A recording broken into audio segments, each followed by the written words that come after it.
Você já parou para pensar por que as grandes ideias que guiavam o mundo, como progresso e razão, parecem não fazer mais tanto sentido hoje? É como se a gente vivesse numa época de desconfiança geral, um sentimento que o filósofo Jean-François Lyotard chamou de condição pós-moderna. Vamos entender isso juntos, porque tem tudo a ver com o nosso presente, com a tecnologia, a universidade e até com as disputas de poder no mundo.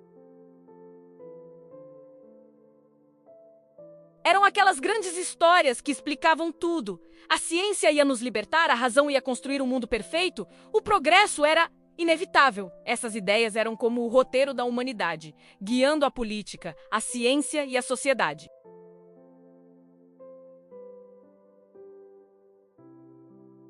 Lyotard diz que a gente passou a desconfiar dessas grandes explicações universais. E não foi só uma mudança de opinião. A tecnologia, a globalização e a fragmentação da cultura mostraram que o mundo é muito mais complexo e diverso do que qualquer teoria conseguia explicar.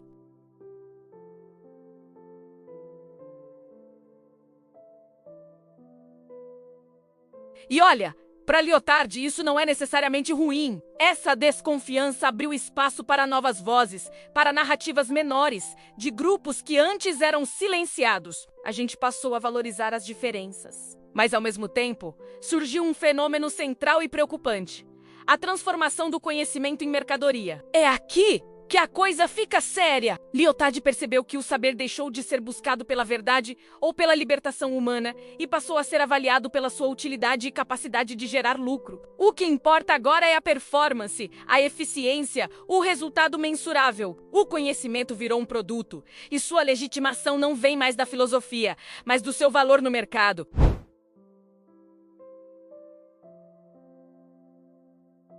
Ela se torna uma peça estratégica para os interesses do mercado e do Estado, focada em produzir mão de obra e tecnologia que gerem riqueza. A informatização da sociedade só acelerou esse processo. O conhecimento científico e tecnológico virou a base da produção, do trabalho e até das guerras. Se antes os países disputavam territórios e recursos naturais, hoje a briga é por informação. Lyotard previu que as nações lutariam para dominar fluxos de dados, da mesma forma que lutaram por terras na Revolução Industrial. E é exatamente o que vemos hoje: guerras cibernéticas, espionagem digital, disputas por monopólios de tecnologia. O conhecimento se tornou a arma e o tesouro mais valiosos do nosso tempo. E isso nos joga no meio de dilemas éticos gigantescos. Pensa na inteligência artificial generativa, que está mudando como a gente se comunica, cria e se relaciona.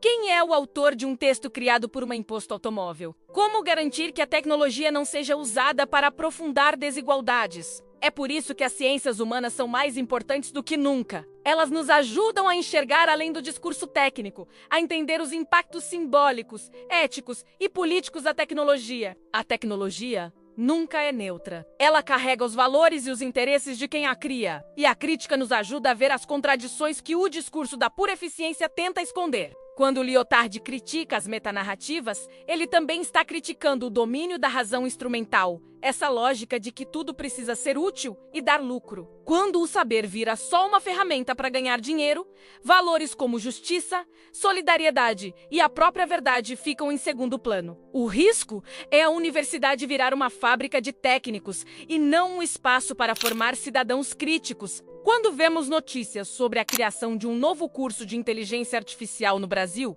por exemplo, a gente vê essa tensão. Por um lado, é ótimo, responde a uma demanda do mercado. Por outro, a gente precisa garantir que a formação não seja só técnica, mas também crítica e ética. Mas a pós-modernidade não é só crise. Ela nos dá a chance de repensar o que é conhecimento legítimo. As pequenas narrativas que Lyotard fala são essas vozes diversas que desafiam as verdades universais. Em vez de uma única verdade, a gente passa a reconhecer que existem múltiplas verdades, situadas em contextos específicos. Isso pode fortalecer a democracia e nos tornar mais sensíveis às diferenças. Claro, essa pluralidade também traz desafios. Na era das redes sociais, onde a informação circula sem filtro, a fragmentação pode abrir espaço para desinformação, teorias da conspiração e radicalismo. Por isso, a gente precisa de mais do que só mente aberta. A gente precisa de senso crítico para separar o joio do trigo. Então, como legitimar o conhecimento nesse mundo fragmentado? Lyotard não propõe voltar às velhas certezas.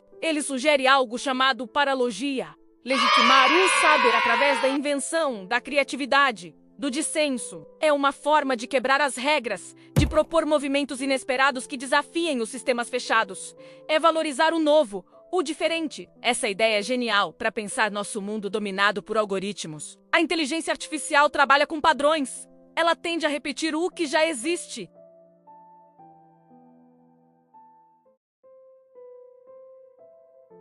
É o diálogo e a crítica que impedem a tecnologia de se tornar uma ferramenta de controle e padronização. A educação também se redefine nesse contexto. Mesmo pressionada pelo mercado, a universidade ainda pode e deve ser um lugar de resistência e reflexão. Formar cidadãos críticos não é um luxo, é uma urgência. Em um mundo onde o conhecimento é poder, entender como ele é produzido e usado é fundamental para lutar por uma sociedade mais justa. O pensamento de Lyotard é uma ferramenta poderosa para navegar no mundo de hoje. Ele nos ensina a olhar para a informação com um pé atrás, a questionar quem está falando e com qual interesse, e a valorizar a imensa diversidade da experiência humana. Compreender a condição pós-moderna é o primeiro passo para agir nela. Em meio à corrida pelo conhecimento como mercadoria, cultivar o pensamento crítico não é só um ato de resistência. É o caminho para construir um futuro mais plural e democrático.